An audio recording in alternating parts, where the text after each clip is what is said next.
Konnichiwa minasama, Annie des. Aujourd'hui, même si je n'avais pas vraiment le cœur à faire des vidéos, parce que, disons que ces derniers temps, je me sens pas vraiment dans mon assiette, si on peut dire ça comme ça, parce que, bon, c'est tout un enchaînement d'événements qui se succèdent à la queue leu-leu, hein. On dirait que comme un malheur n'arrive jamais seul, c'est toujours une escalade de toutes sortes de conneries qui arrivent, que ce soit dans la vie personnelle, mais également aussi au niveau des informations, de ce qui se passe actuellement, parce que là, bon, on entend peut-être un petit peu moins parler du pays à deux couleurs, vous savez ce que je veux dire, hein, qui est juste à côté du pays de l'ours, le pays qui fait très froid. J'évite de dire des noms parce que j'ai pas envie que ma chaîne saute, mais je pense que vous savez ce que je veux dire par là, le pays jaune et bleu, là. On en entend un peu moins parler, et là, les regards se tournent vers l'Asie.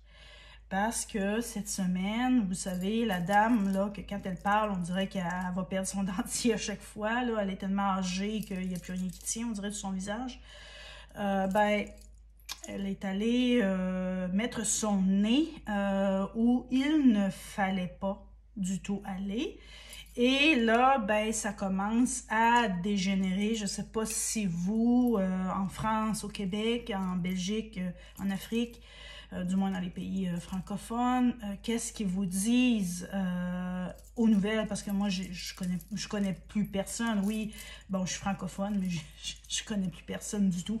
Je veux dire, des personnes qui pourraient me renseigner, là, qu'est-ce que vos médias vous disent? Mais j'ai bien l'impression que ça va peut-être mal tourner en Asie. Il faut bien comprendre que le Japon risque d'être impacté parce qu'on est juste à côté de Taïwan. La Chine n'est pas loin, donc le Japon et la Corée du Sud ne pourra probablement pas échapper au problème que si jamais ça dégénère entre la Chine et Taïwan, je ne sais pas trop qu'est-ce qui va arriver, mais là je sais qu'il y a eu des tirs de missiles venant de la Chine et ça a bien sûr traversé les eaux territoriales du Japon. Donc là, c'est présentement le gouvernement japonais est un peu comme sur alerte. Et bien sûr, de concert avec les États-Unis, parce qu'ici au Japon, on a des bases américaines. Donc, il y en a un peu partout, à partir du nord, complètement du nord du Japon, à aller au sud, à partir de Aomori, qui est une des préfectures les plus au nord de l'île de Honshu, et Okinawa, qui est une île, un groupe d'îles qui est vraiment au sud du Japon et qui est vraiment juste à côté de Taïwan. Donc, ça risque vraiment d'amener, en tout cas, j'essaie de rester positive, mais en tout cas, ce qui se passe actuellement au niveau Asie-Pacifique, ça ne semble pas vraiment être bon. Mais comme je dis, comme j'ai toujours dit, je ne crois pas au hasard. Tout ça est bien sûr orchestré. On voit bien que les élites qui sont au-dessus de nous essaient de précipiter les choses. Ils veulent vraiment, vraiment, vraiment mettre à exécution leur plan. Donc, je ne sais pas si vous avez vu dernièrement là, dans les magazines ou n'importe quoi, quand ils disent par exemple que prendre une douche, ça peut vous donner une crise cardiaque, de vous baisser pour faire vos lacets, vous risquez d'avoir une rupture d'anévrisme au cerveau, je sais pas, moi, n'importe quelle connerie comme ça récemment qu'on voit circuler partout, sur les réseaux sociaux, n'importe quoi, des affaires, des études bidons, qu'avant la pandémie, avant cette connerie-là, vous savez, le Coco Loco, on n'entendait jamais parler de ces conneries-là, mais là, ça n'arrête pas, c'est en boucle. Donc, ils nous bombardent de peur, ils nous bombardent de fausses informations qui n'ont ni queue ni tête. Le problème, c'est que les gens embarquent là-dedans. Donc, je suis certaine qu'il y a des gens qui ont vu, qui ont lu que prendre une douche, ça pouvait causer une une crise cardiaque, ben, je suis sûre qu'il y a des gens qui veulent plus se laver, quoi, là, ou qui vont se laver très, disons, sommairement. Donc, je suis certaine, parce qu'on l'a bien vu avec le Coco Loco, quand il y a eu tout ça, les gens qui portaient qui s'improvisaient des trucs avec des bouteilles en plastique, qui se mettaient des sacs verts sur le dos, là, des sacs de poubelle. Bon, on a vu qu'est-ce que ça l'a entraîné. Moi, j'ai jamais embarqué dans ce truc-là parce que ça fait très longtemps que je me documente de toute façon sur les élites. Ça fait longtemps que je suis au courant que ce qui se passe aujourd'hui même, à l'heure où on se parle, que ça fait longtemps que c'est planifié. Ça fait longtemps, de toute façon, qu'ils veulent créer une guerre parce que c'est le meilleur moyen pour eux de mettre à exécution leur plan et d'éliminer une bonne partie aussi de la population, parce qu'ils font vraiment une fixette là-dessus. Ils ont vraiment une fixation sur le fait qu'on serait trop nombreux. Et on peut le voir aussi dans le comportement général des gens. Les gens aujourd'hui, c'est pour ça que c'est tout un petit groupe. Les gens, c'est tout du chacun pour soi. C'est des gens, il faut que se regarder le nombril parce qu'on est éduqué dès notre plus jeune âge qu'il n'y a pas assez pour tout le monde. Donc, quand on est éduqué dès notre jeune âge, en sortant du berceau, que les ressources sont minimes et qu'il faut se battre pour avoir une bouchée de pain, puis qu'il n'y a pas assez pour tout le monde. Mais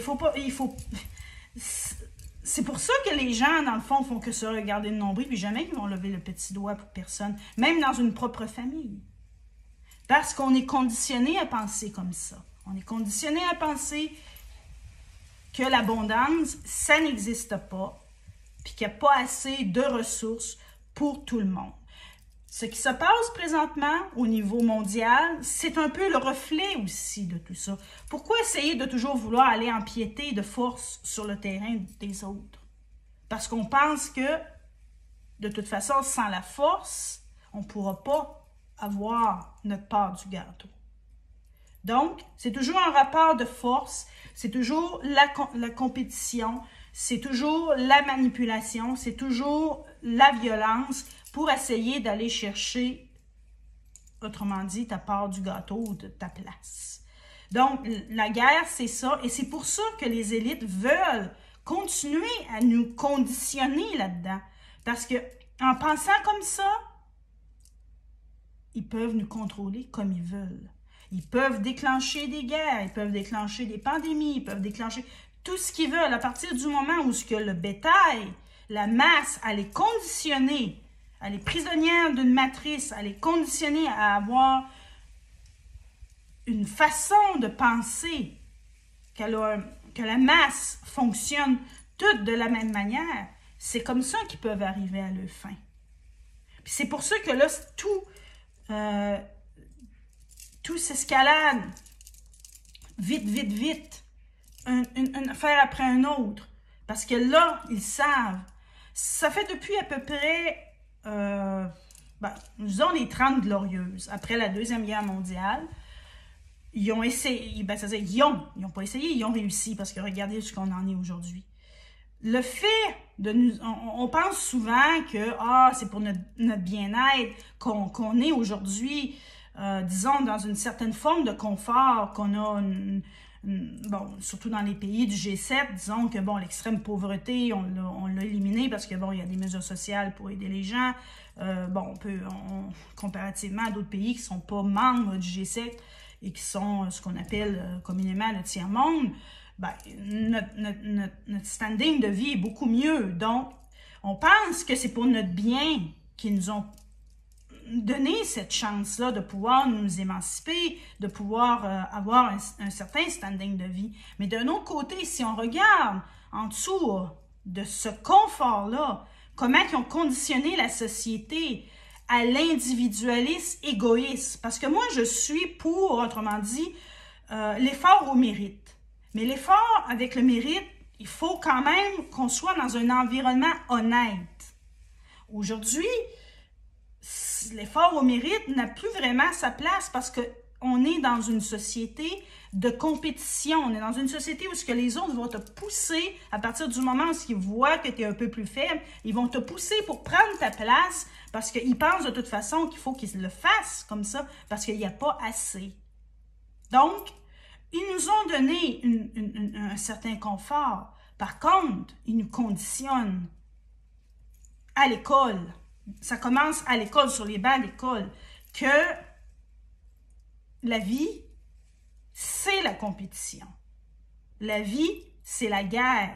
Le plus fort, la poche, comme on dit au Québec. Autrement dit, c'est le plus fort qui gagne. C'est pas forcément celui qui est nécessairement le plus honnête, qui est le plus sincère, mais c'est celui qui est le plus futé. Et des fois, quand on dit futé, oui, ça a le rapport avec l'intelligence, mais ça peut aussi avoir rapport avec comment, je veux dire, tu réussis à manipuler, comment autrement dit, la force de caractère, mais pas dans le bon sens. Donc, c'est ça aujourd'hui, la société qui ont réussi à faire de nous une société individualiste qui ne valorise pas forcément l'effort, qui va valoriser celui qui est né sur la bonne étoile, qui est né sur une bonne étoile. Parce qu'il y a des gens, dans le fond, que c'est vrai. Ce qu'ils ont eu, ils ne l'ont pas forcément mérité. Ils ont tout simplement été au bon moment, au bon endroit. Ce qui les a permis de réussir. Ils sont nés dans une bonne famille. Déjà là, en partant, ça aide.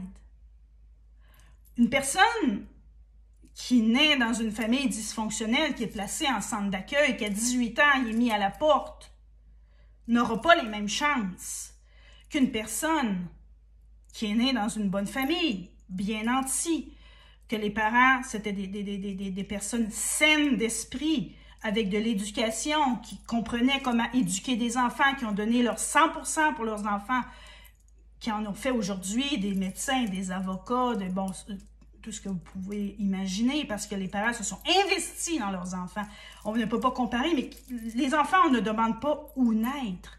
Est-ce que c'est de la faute de l'enfant qui est né dans une famille dysfonctionnelle puis qui a été placé à 3 ans dans un centre d'accueil puis qui a été ballotté à droite et à gauche et qu'à 18 ans, on est obligé, parce que c'est comme ça que ça fonctionne dans les centres d'accueil. Donc, à 18 ans, ben, tu dois, autrement dit, voler tes propres ailes comme les oiseaux, quand ils sont assez grands pour voler, ben, ils sortent du nid. Donc, c'est ça, les centres d'accueil. Il y a des enfants qui sont placés dans les centres d'accueil bébés, parce que les services sociaux sont obligés de les retirer. Et ces enfants-là, à 18 ans, ben, se retrouvent face à eux-mêmes. Donc, aujourd'hui, on valorise beaucoup plus ceux qui sont nés sur une bonne étoile et ceux qui sont les plus pervers narcissiques, autrement dit, ceux qui réussissent à tirer leur aiguille du jeu avec de la manipulation, avec le vice, que la personne qui essaie de réussir d'une façon honnête. C'est ça aujourd'hui la société. Donc ne vous étonnez pas que, à l'heure où on se parle, qu'ils sont en train d'accélérer le plan. Parce que de toute façon, la société est tellement partie en vrille qu'on est devenu pratiquement ingouvernable. Et pour eux, ils s'en rendent compte aussi. C'est un gros problème, ça, c'est un gros problème de société. Parce que là, ils savent très bien que avec trop de narcissisme, avec trop d'individualisme, ça fait en même temps une société qui est difficile à gérer et ça fait beaucoup de bouches à nourrir parce qu'il y a beaucoup de gens qui se retrouvent seuls et qui sont obligés d'aller vers des services d'aide pour pouvoir manger, pour pouvoir continuer à payer, autrement dit, ce qu'on appelle le RSA, ou bon, des trucs comme ça, énormément parce que les gens, de toute façon, ne s'entraident plus. Donc, ça devient aussi, à la longue, un problème. Et ça fait quand même longtemps que ça a commencé dans pratiquement toutes les sociétés du G7. C'est comme ça. Des fois, il y a des gens sur mon Twitter qui me parlent du Japon. Ouais, mais oui, le Japon, c'est spécial. au niveau de la mentalité, je suis d'accord, mais par contre, moi, je connais très bien la France, je connais très bien le Canada. Sais-tu que c'est du pareil au même? Beaucoup d'hypocrisie. Des fois, il y a des gens qui sont là, puis ils vont dire « Oh oui, je vais t'aider. » Mais aussitôt que tu arrives, puis que tu veux parler de tes problèmes, puis on se dit « Oh, t'es négatif, puis bon, moi, je veux juste m'amuser, puis j'ai envie aujourd'hui de prendre un coup, de boire, de m'amuser, de danser. Bon, tout ça, et toi, ben, tu commences à parler de choses sérieuses, j'aime pas ça. » Donc, c'est à peu près du pareil au même, parce que c'est ça. C'est comme ça qu'on nous a conditionnés. Ou chacun pour soi, de toute façon, d'une manière ou d'une autre. Donc, que vous soyez au Japon, que vous soyez en France, que vous soyez au Québec, c'est du pareil au même. Moi, je peux vous le témoigner, je peux vous le dire. C'est comme ça, il y a beaucoup d'hypocrisie, mais quand vraiment qu'on a besoin vraiment d'une aide concrète, n'attendez pas que les gens vont vous aider. Ils vont dire, ben, regarde, écoute, va au RCA, hein. Donc, finalement, c'est ça. Donc, il y a plein de gens actuellement qui se retrouvent à demander de l'aide du gouvernement pour pouvoir manger. Parce que les gens ne s'entraident plus de toute façon. Il n'y a plus personne qui fait confiance en personne. Je le sais, ici sur YouTube, des fois, on essaie d'approcher des YouTubeurs qui sont plus connus ou bon, qui ont une cote d'audience beaucoup plus élevée. Et puis, on essaie autrement dit, de dire, ben, si jamais tu voudrais peut-être faire une interview avec moi, si tu voudrais peut-être qu'on fasse quelque chose, soit que c'est silence radio et qu'ils ne te répondent pas, ou soit qu'ils te répondent, mais qui te disent, écoute, t'es débutante, j'ai autre chose à faire que, autrement dit, de répondre à aider tous les débutants parce que t'es pas la seule. Donc, on te répond de façon très bête, très froide, de cette manière-là, on va leur dire, ben, regarde, c'est pas mon problème. Moi, non, je peux pas. Je veux pas perdre, autrement dit, mon image en donnant la chance à quelqu'un que je ne connais pas puis qui a pratiquement pas de followers, qui a pas d'abonnés. Donc, vous voyez comment que c'est. Donc, c'est ça. C'est ça la société. C'est ça la société. Quand on essaie de chercher du travail, c'est à peu près la même chose. Soit tu es trop diplômé, soit tu ne l'es pas assez, soit tu as trop d'expérience, soit tu n'as pas assez d'expérience. Aujourd'hui, on vit dans un monde où ce que chacun se contrefiche de l'autre. Et que chacun pense seulement à son nombril. Et comment que l'autre essaie de se débrouiller, on s'en contrefiche. S'il est dans la merde, ben, il y a juste à aller demander de l'aide au gouvernement. Donc, comme je dis, avec une telle attitude, ne soyez pas surpris que les élites vont accélérer encore plus le plan parce qu'on devient ingouvernable et on devient aussi des fardeaux.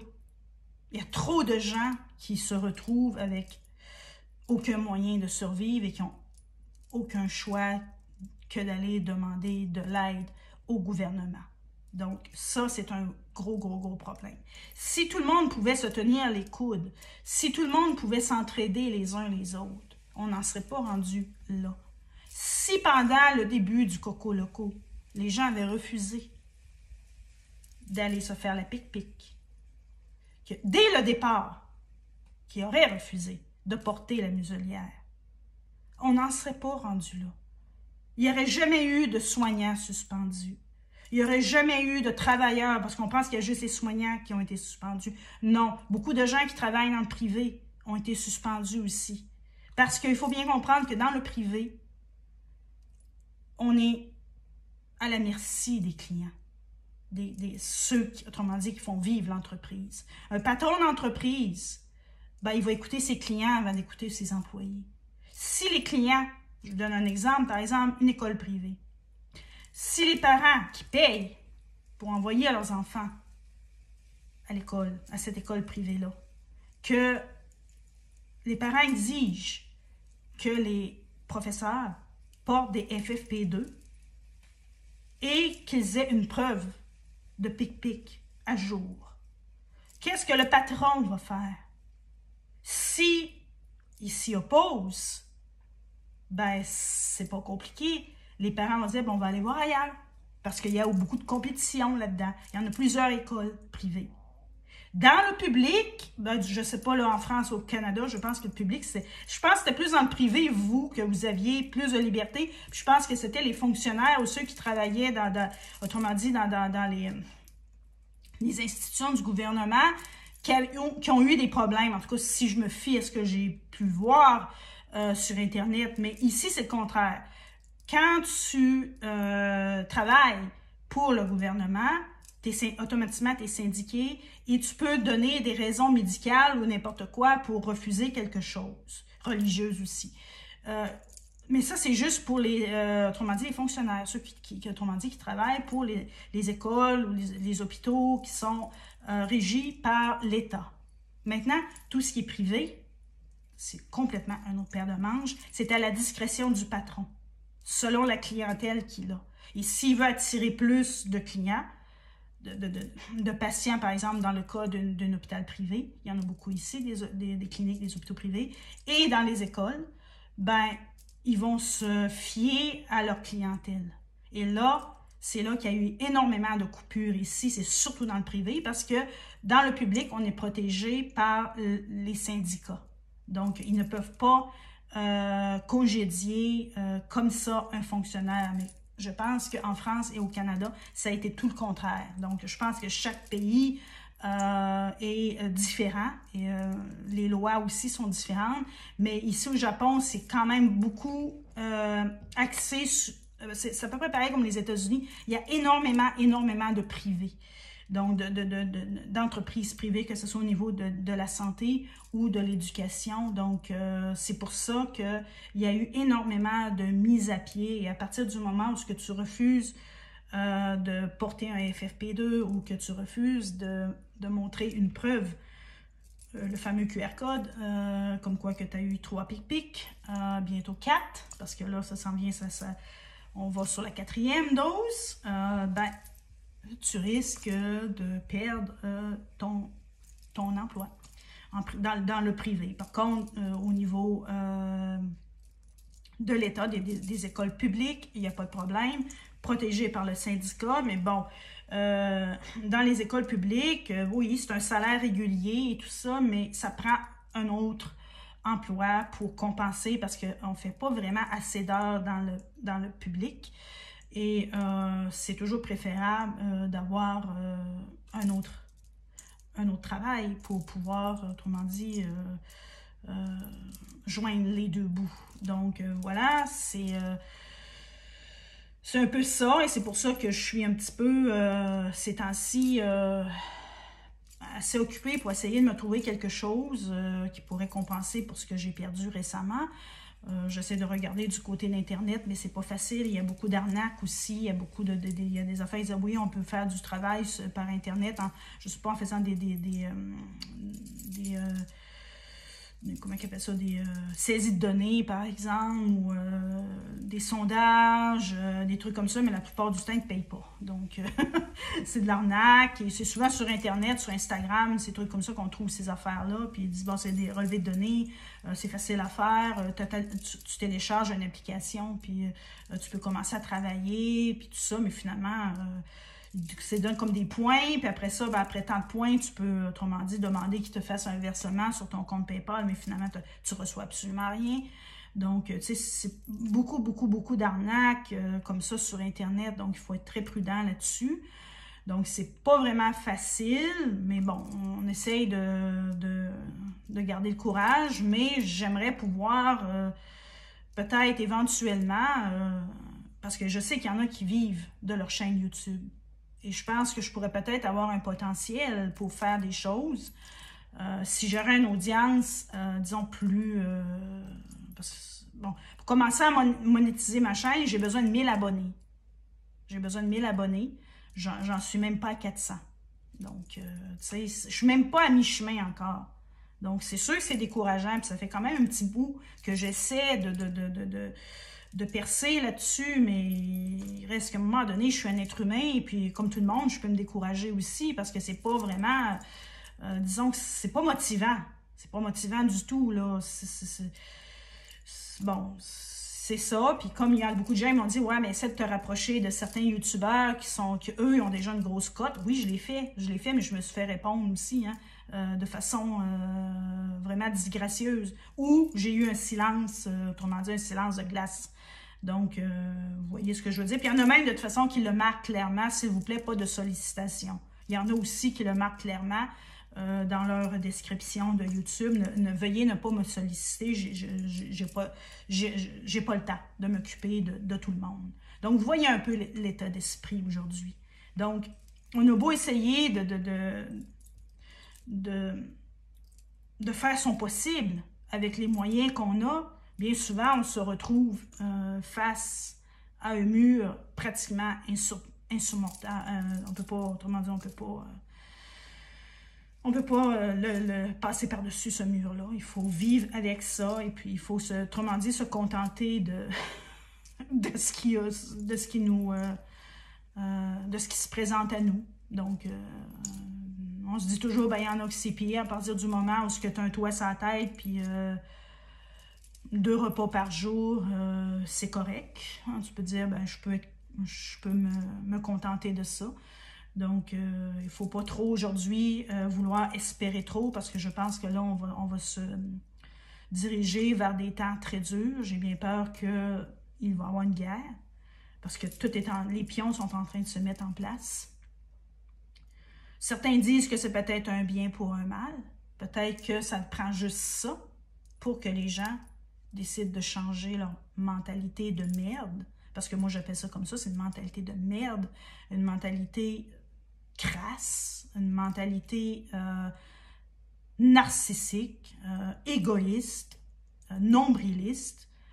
On ne peut pas continuer ici. Il va falloir que ça change parce que de toute façon, on devient ingouvernable. Et ça, c'est un problème aussi.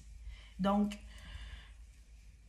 si les gens s'unissent tous les uns et les autres ensemble, je peux vous le dire que les élites n'auraient pas le plein pouvoir. Ils ont le plein pouvoir parce qu'ils nous ont conditionnés à penser comme on pense aujourd'hui. Ils nous ont conditionnés à l'individualisme.